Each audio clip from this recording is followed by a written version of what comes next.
નમસ્કાર મિત્રો મારું નામ છે મનીષ કુમાર અને આ છે મારી યુટ્યુબ ચેનલ જવાબદાર કોણ. મિત્રો, હું સમાજને લગતા વળગતા અને જે અમુક સમાચારો હોય છે દેશને દુનિયાને આપણને લાગુ પડે એવા અમુક વિડીયો બનાવું છું જે સમાજને ઉપયોગી હોય. તો તમે મારા વિડીયોને લાઈક કરજો, મારી ચેનલને સબસ્ક્રાઈબ કરજો, મારા વિડીયોને શેર કરજો, જેથી વધારેમાં વધારે લોકો જોઈ શકે અને જાગૃત થઈ શકે.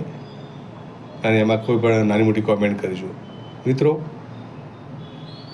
આપણો દલિત સમાજ એ ગણો કે SC ST OBC ગણો, કોઈ પણ ગણો, એમાં ખાસ દલિત સમાજ.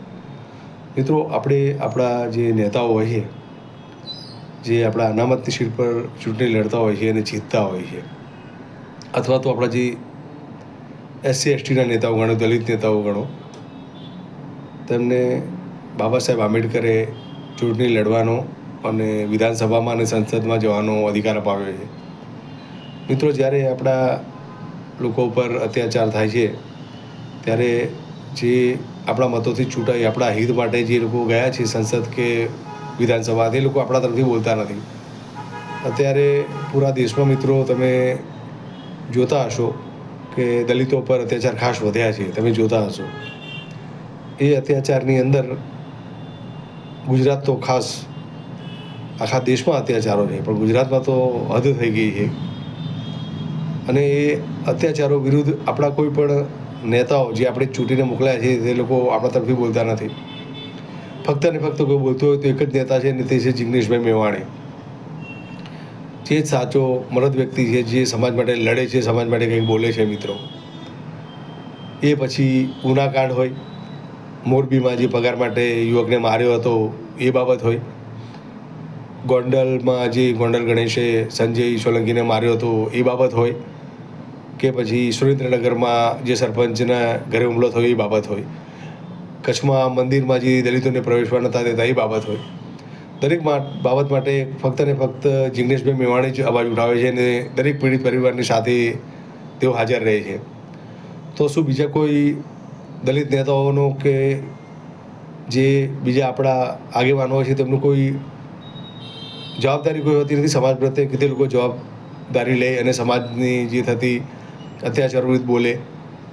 ફક્ત ને ફક્ત એક જ મરદ વ્યક્તિ હોય છે જિગ્નેશભાઈ મેવાણી, જે સમાજ માટે લડે છે અને દરેક પીડિત પરિવારો સાથે રહે છે. તો જે આવા લોકો લડતા હોય સમાજ માટે, એવા લોકોને હંમેશા સપોર્ટ કરો.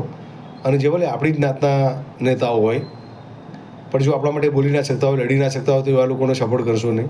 તમારે કોઈ પણ સારા કામ કરવા હોય, એનું કંઈક મુહૂર્ત કરવાનું હોય, કોઈ આયોજન કરવાનું હોય, તો એવા લોકોને તમે તમારે ત્યાં આમંત્રિત કરો જે તમારા માટે લડતા હોય, બોલતા હોય. જેમ કે જિગ્નેશભાઈ મેવાણી, જે લોકો ખાલી રાજકીય રીતે કોઈ મોટો હોદ્દો ધરાવતા હોય પણ પોતાનું જીત સાધતા હોય ને સમાજ માટે બોલતા ના હોય, લડતા ના હોય, તેવા લોકોને બોલાવીને આપણા ઘરે કોઈ ફાયદો નથી. એનું કારણ એ છે કે તમે એવા લોકોને બોલાવો છો જે તમને કોઈ દિવસ મદદ નથી કરતા, અને જે મદદ કરે છે એને બોલાવતા નથી. એના કારણે લોકોને ફાવી જાય છે કે ભાઈ ચલો અમારું તો આ લોકો સન્માન કરે જ છે ને. પણ જે ખરેખર લડે છે, જે તમારી પડખે એને ઊભો રહે છે દુઃખના સમયે, એવા લોકોને જ બોલાવવાનો આગ્રહ રાખો. અને આવા દલિત નેતાઓ જો રસ્તામાં મળે કોઈ દિવસ તો પૂછો કે સાહેબ તમે કેમ અમારા વિશે અવાજ નથી ઉઠાવતા, અમારી પર અત્યાચાર થયો તમે કેમ બોલતા નથી, એવો પ્રશ્ન પૂછો એ લોકોને.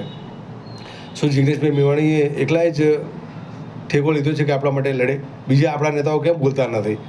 અને સપોર્ટ કરવાનો હોય કે કાંઈ બી સારું હોય તો ફક્ત ને ફક્ત જિગ્નેશભાઈ મેવાણીને સપોર્ટ કરો. બીજા કોઈ બી નાતના કે સમાજના નેતાઓ હોય તેમને કરશો નહીં, જે તમારા માટે લડતા ના હોય, બોલતા ના હોય. અને જે લડે છે એવા જિગ્નેશભાઈ મેવાણીને મારા નમન છે કે જે સમાજ માટે કંઈક કરે છે, લડે છે. હું પણ મારી રીતે એક પ્રયત્ન કરું છું સમાજની સાથે ઉભો રહેવાનો, સમાજ સાથે જે અન્યાય થાય છે તેના વિરુદ્ધ લડવાનો. તો મિત્રો, મને પણ મદદ કરજો મારી ચેનલને સબસ્ક્રાઈબ કરીને, લાઈક કરીને, શેર કરીને. બસ આટલું જ મારું કહેવું હતું. અને જિગ્નેશભાઈ મેવાણીને સપોર્ટ કરજો. જય હિન્દ, વંદે માતરમ, ભારત માતા કી જય.